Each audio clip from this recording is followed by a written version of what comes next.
Welcome to Railway NTPC PYQ Series Lecture number 9 Modern History। नमस्कार। और आज हम आधुनिक इतिहास के कुछ बहुत ही दिलचस्प सवालों पर गहराई से बात करने वाले हैं। जी, ये वो सवाल हैं जो हमें बताते हैं कि आज का भारत कैसे बना, कानूनों से लेकर लड़ाइयों तक, सब कुछ। तो चलिए बिना किसी देरी के शुरू करते हैं। आज का पहला सवाल यानी प्रश्न संख्या 21 सवाल है, किस अधिनियम ने 3 अलग-अलग सूचियों के साथ केंद्र और प्रांतों के लिए अलग विधायी विषय प्रदान किए? ये तो बहुत ही महत्वपूर्ण अधिनियम था और इसका सही उत्तर है ए, भारत सरकार अधिनियम 1935। बिल्कुल। और इस एक्ट के बारे में जानना इसलिए जरूरी है क्योंकि हमारे आज के संविधान का ढांचा भी काफी हद तक इसी पर आधारित है ना? एकदम सही। इसी एक्ट में पहली बार 3 सूचियां आई, फेडरल, प्रोविंशियल और कॉन्करेंट। अच्छा, और इससे पहले जो 1919 का अधिनियम था जिसे मॉन्टफोर्ट सुधार भी कहते हैं, उसमें क्या व्यवस्था थी? हाँ, मॉन्टेग्यू चेम्सफोर्ड सुधार। उसमें प्रांतों में द्वैध शासन यानी डायरकी थी। द्वैध शासन मतलब 2 तरह का राज। हाँ, कुछ वैसा ही। प्रांतीय विषयों को 2 हिस्सों में बांट दिया गया था। एक थे आरक्षित विषय जैसे कानून, फाइनेंस, भू राजस्व, जो गवर्नर के हाथ में थे। बिल्कुल, और वो इसके लिए विधायिका के प्रति जवाबदेह नहीं थे। और दूसरे थे स्थानांतरित विषय जैसे शिक्षा, स्वास्थ्य। जी, ये भारतीय मंत्रियों को दिए गए थे, लेकिन असली ताकत फिर भी गवर्नर के पास ही थी। तो 1935 के एक्ट ने ये सिस्टम प्रांतों में खत्म कर दिया। हाँ, प्रांतों में द्वैध शासन खत्म कर दिया, लेकिन मजे की बात यह है कि इसे केंद्र में लागू कर दिया गया। अरे वाह, मतलब एक जगह से हटाकर दूसरी जगह लगा दिया। और एक और चीज, अवशिष्ट शक्तियां यानी रेसिड्यूरी पावर्स। हाँ, 1935 के एक्ट में वो वाइसरॉय के पास थी, जबकि आज के हमारे संविधान में ये संघ संसद के पास है। चलिए अब अगले सवाल पर चलते हैं। प्रश्न 22 है। सही उत्तर है A, O Hume. Allan Octavian Hume एक रिटायर्ड ब्रिटिश अधिकारी। ये हमेशा से एक दिलचस्प विषय रहा है कि कांग्रेस की स्थापना एक अंग्रेज ने की। हाँ, और इसी से जुड़ी कई थ्योरीज भी हैं, लेकिन पहले कुछ बेसिक फैक्ट्स देख लेते हैं। जरूर। तो भारतीय राष्ट्रीय कांग्रेस का गठन हुआ 1885 में। पहला सत्र बॉम्बे के गोकुलदास तेजपाल संस्कृत कॉलेज में हुआ था। और पहले अध्यक्ष थे व्योमेश चंद्र बनर्जी। जी, WC बनर्जी। और उस समय भारत के वाइसरॉय थे लॉर्ड डफरिन। अच्छा, अब उन थ्योरीज पर आते हैं जिनका आपने जिक्र किया था। Safety valve theory. हाँ, सेफ्टी वाल्व सिद्धांत लाला लाजपत राय ने दिया था। उनका मानना था कि अंग्रेजों ने कांग्रेस को एक सुरक्षा वाल्व की तरह बनाया ताकि भारतीयों का गुस्सा शांतिपूर्ण तरीके से बाहर निकल जाए और 1857 जैसा कोई विद्रोह न हो। और एक लाइटनिंग कंडक्टर थ्योरी भी है ना? बिल्कुल, ये गोपाल कृष्ण गोखले ने दी थी। उनका कहना था कि अगर भारतीय खुद ऐसी संस्था बनाते तो अंग्रेज सरकार उसे शुरू होने से पहले ही कुचल देती। तो ह्यूम एक लाइटनिंग कंडक्टर की तरह थे जिन्होंने सरकारी दमन से कांग्रेस को बचाया। जी, और एक तीसरी थ्योरी भी है, साजिश सिद्धांत, जो मार्क्सवादी इतिहासकार RP दत्त ने दी थी। बहुत दिलचस्प। चलिए अब प्रश्न 23 की ओर बढ़ते हैं। डच ईस्ट इंडिया कंपनी ने भारत में अपना पहला कारखाना में स्थापित किया था। तो पुर्तगालियों के बाद डच आए और उन्होंने अपना पहला कारखाना कहाँ खोला? इसका सही उत्तर है डी, पेटापुली। हालांकि कई स्रोतों में उनका पहला कारखाना मसूलीपट्टनम 1605 में माना जाता है। अच्छा, और बाकी यूरोपीय शक्तियों का क्या, जैसे फ्रेंच और अंग्रेज? फ्रेंच ने अपना पहला कारखाना सूरत में 1668 में खोला था, और अंग्रेजों का पहला स्थायी कारखाना भी सूरत में ही 1613 में खुला। लेकिन भारत में डच ज्यादा समय तक टिक नहीं पाए। नहीं, बिल्कुल नहीं। 1759 में एक बहुत ही निर्णायक लड़ाई हुई थी, बेदारा का युद्ध। बंगाल में? हाँ, बंगाल के चिंसुरा के पास। इसमें ईस्ट इंडिया कंपनी ने डच को बुरी तरह हरा दिया और भारत में उनकी शक्ति लगभग समाप्त हो गई। ठीक है, अब आते हैं प्रश्न 24 पर। ब्रिटिश सरकार द्वारा भारत में धीरे धीरे स्वशासी संस्थानों की स्थापना के लिए मॉन्टेग्यू चेम्सफोर्ड सुधार किस वर्ष पेश किए गए थे?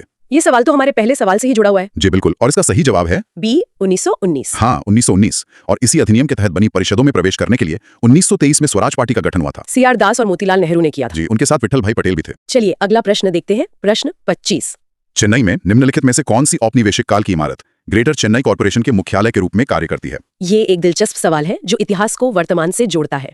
और इसका सही उत्तर है D, Ripon building. Lord Ripon के नाम पर उन्हें भारत में काफी पसंद किया जाता था, खासकर उनके पहले के वाइसरॉय लॉर्ड लिटन की तुलना में। हाँ, लॉर्ड लिटन 1876-1880 अपने दमनकारी कानूनों के लिए जाने जाते हैं, जैसे वर्नाक्युलर प्रेस एक्ट और आर्म्स एक्ट। और उन्होंने ICS की परीक्षा के लिए उम्र भी 21 से घटाकर 19 साल कर दी थी। बिल्कुल, वही लॉर्ड रिपन 1880-84 में आते ही 1882 में वर्नाक्युलर प्रेस एक्ट को खत्म कर दिया। इसीलिए उन्हें स्थानीय स्वशासन का जनक भी कहा जाता है। जी, father of local self government. उन्होंने ही पहला कारखाना अधिनियम 1881 और हंटर शिक्षा आयोग भी लागू किया। और उनका सबसे चर्चित कदम था इल्बर्ट बिल। हाँ, 1883 का इल्बर्ट बिल, जिसने भारतीय जजों को यूरोपीय लोगों के मुकदमे सुनने का अधिकार दिया था, जिसका बहुत विरोध हुआ था। समझ गया। अब आते हैं प्रश्न 26 पर। जोसेफ फ्रैंकोइस डुप्लेक्स उस गवर्नर के नेता थे जिसने निम्नलिखित में से किस यूरोपीय शक्ति की सेना का नेतृत्व किया था? डुप्लेक्स, ये नाम भारत में ब्रिटिश फ्रेंच प्रतिद्वंदिता का प्रतीक है। एकदम, और वो फ्रांसीसी सेना का नेतृत्व कर रहे थे। तो सही उत्तर है ए, फ्रेंच। डुप्लेक्स एक बहुत ही चतुर रणनीतिकार माने जाते थे, है ना? हाँ, उन्होंने ही भारतीय राज्यों में राजनीतिक हस्तक्षेप की नीति शुरू की और भारतीय सिपाहियों को यूरोपीय शैली में प्रशिक्षित करने का विचार भी उन्हीं का था। इसी प्रतिद्वंदिता के कारण कर्नाटक युद्ध हुए। जी, 3 कर्नाटक युद्ध हुए।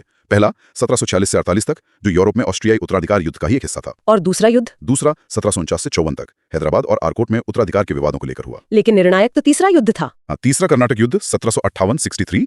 इसी में 1760 में वॉन्डिवॉश की प्रसिद्ध लड़ाई हुई, जिसमें फ्रांसीसियों की हार हुई और भारत में उनकी महत्वाकांक्षाएं समाप्त हो गईं। ठीक है, अगला सवाल प्रश्न 27। निम्नलिखित में से कौन भारत में औपनिवेशिक काल के दौरान अंग्रेजों द्वारा शुरू किए गए सामाजिक विधान का एक उदाहरण है? अंग्रेजों ने कुछ सामाजिक सुधार भी किए और दिए गए विकल्पों में से सही उत्तर है बी विधवा पुनर्विवाह अधिनियम। ये कब पारित हुआ था? ये 1856 में पारित हुआ था, लॉर्ड डलहौजी के समय, और इसमें ईश्वर चंद्र विद्यासागर का बहुत बड़ा योगदान था। और सती प्रथा का उन्मूलन? वो इससे पहले 1829 में हुआ था, लॉर्ड विलियम बेंटिक और राजा राम मोहन रॉय के प्रयासों से। ठीक है, आगे बढ़ते हैं प्रश्न 28 पर। रामगढ़ की रानी अवंतीबाई लोधी ने किस क्षेत्र में अंग्रेजों के खिलाफ 4000 की सेना खड़ी की और उसका नेतृत्व किया, जिन्होंने उनके राज्य के प्रशासन पर कब्जा कर लिया था? उन्हीं में से एक थी। बिल्कुल, और उन्होंने मध्य प्रदेश के मंडला क्षेत्र में अंग्रेजों के खिलाफ संघर्ष किया। जी। तो सही उत्तर है ए। उन्हें मध्य प्रदेश की झांसी की रानी भी कहा जाता है। हाँ, उनका बलिदान बहुत बड़ा था। 20 मार्च 1858 को वे लड़ते हुए वीरगति को प्राप्त हुई। चलिए अब प्रश्न 29 देखते हैं। 1953 में गठित राज्य पुनर्गठन आयोग के सदस्य कौन थे? आजादी के बाद भारत को एक करने की ये एक बहुत बड़ी चुनौती थी। जी, और इस महत्वपूर्ण आयोग के सदस्य थे, सही उत्तर है ए, एच.एन. कुंजरू, के.एम. पणेकर और फजल अली। फजल अली इस आयोग के अध्यक्ष थे, है ना? हाँ, जस्टिस फजल अली अध्यक्ष थे। इससे पहले भी 2 समितियां बनी थी, 1948 में एस.के. धर आयोग और फिर जेवीपी समिति, जिसमें जवाहरलाल नेहरू, वल्लभ भाई पटेल और पट्टाभी सीतारमैया थे। जी, और इन दोनों ने ही भाषा के आधार पर राज्यों के पुनर्गठन की मांग को खारिज कर दिया था। लेकिन फिर पुट्टी सिमला मुलू की मृत्यु के बाद आंध्र प्रदेश बनाना पड़ा। हाँ, 1953 में आंध्र राज्य के निर्माण के बाद ही सरकार ने ये फजल अली आयोग बनाया। इस आयोग ने भी एक भाषा एक राज्य के सिद्धांत को तो खारिज कर दिया, लेकिन भाषा को पुनर्गठन का एक महत्वपूर्ण आधार माना। बिल्कुल, और इसी आयोग की सिफारिशों पर राज्य पुनर्गठन अधिनियम 1956 पारित हुआ, जिसे 1 नवंबर 1956 को 14 राज्य और 6 केंद्र शासित प्रदेश बनाए गए। चलिए अब इस सेक्शन के अगले 2 सवालों पर आते हैं। प्रश्न 30। निम्नलिखित में से कौन सी यूरोपीय शक्ति समुद्री मार्ग से भारत पहुंचने वाली पहली शक्ति थी? ये तो हम सबको पता होना चाहिए, भारत की खोज। सही उत्तर है ए, पुर्तगाली। Vasco D gamma 1498। एकदम सही। प्रश्न संख्या 31। सुभाष चंद्र बोस के कार्यभार संभालने से पहले भारतीय राष्ट्रीय सेना यानी कि इंडियन नेशनल आर्मी के नेता कौन थे? इसका सही उत्तर है डी, मोहन सिंह। मोहन सिंह। ज्यादातर लोग तो सुभाष चंद्र बोस का ही नाम लेते हैं। हाँ, ये आम धारणा है, पर असल में आईएनए के संस्थापक कैप्टन मोहन सिंह थे। उन्होंने 1942 में इसकी स्थापना की। अच्छा। इसके जो राजनीतिक संस्थापक थे वो रास बिहारी बोस थे। सुभाष चंद्र बोस तो 1943 में इसके सर्वोच्च कमांडर बने।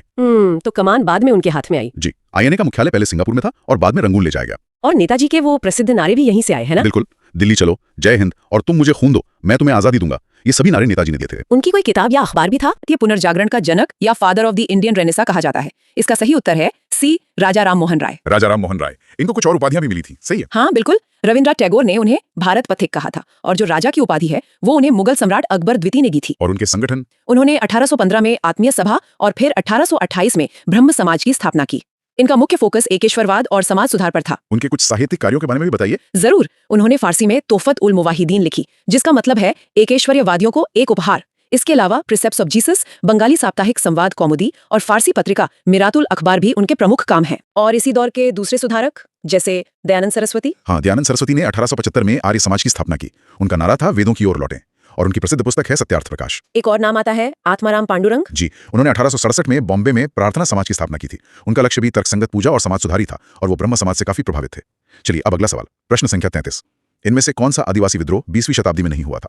सही उत्तर है सी, लुशाई विद्रोह। तो ये कब हुआ था? लुशाई विद्रोह 1889 से 1892 के बीच लुशाई हिल्स यानी आज के मिजोरम में हुआ था। तो ये 19वीं शताब्दी का विद्रोह है। और बाकी के विद्रोह? बस्तर विद्रोह 1910 में छत्तीसगढ़ में हुआ, कुकी विद्रोह 1917 से 1919 तक मणिपुर में चला, और नागा विद्रोह 1905 से 1932 के बीच मणिपुर और नागालैंड के इलाकों में हुआ। ये सभी 20वीं शताब्दी के हैं। समझ गया। अगला सवाल, प्रश्न संख्या 34। कौन सा भारतीय स्वतंत्रता सेनानी मार्क्सवादी और कम्युनिस्ट विचारधाराओं का खुले तौर पर समर्थन करने वाले पहले लोगों में से एक था, और उसने श्रमिक आंदोलन और भारतीय कम्युनिस्ट पार्टी के गठन में एक प्रमुख भूमिका निभाई थी? ये थे सी, एम.एन. रॉय। एम.एन. रॉय, इन्होंने ही विदेश में सीपीआई की स्थापना की थी। जी, एम.एन. रॉय ने 1920 में ताशकंद में सीपीआई की स्थापना की थी। और भारत में इस विचारधारा को कौन आगे बढ़ा रहा था? भारत में एस.ए. डांगे जैसे नेता थे। उन्होंने द सोशलिस्ट नाम की पत्रिका प्रकाशित की, जो भारत में पहली कम्युनिस्ट पत्रिका मानी जाती है। अंग्रेजों की क्या प्रतिक्रिया थी इस पर? अंग्रेज इससे बहुत चिंतित थे। उन्होंने कम्युनिस्ट नेताओं को दबाने के लिए 1924 में कानपुर बोल्शेविक साजिश केस चलाया।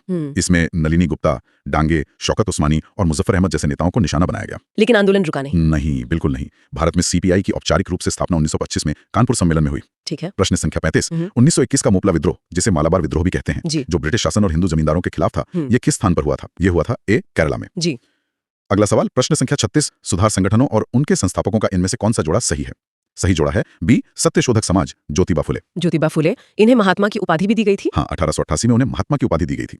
उनकी बहुत प्रसिद्ध किताब है गुलामगिरी। गुलामगिरी। जी, उन्होंने ये किताब गुलामों को मुक्त करने के अमेरिकी आंदोलन को समर्पित की थी। ये तो बहुत दिलचस्प बात है। और उनकी पत्नी सावित्रीबाई फुले महिला शिक्षा की अग्रदूत मानी जाती हैं। Very good. दोनों ने मिलकर 1848 में पुणे में लड़कियों के लिए पहला स्कूल खोला था। बहुत बढ़िया।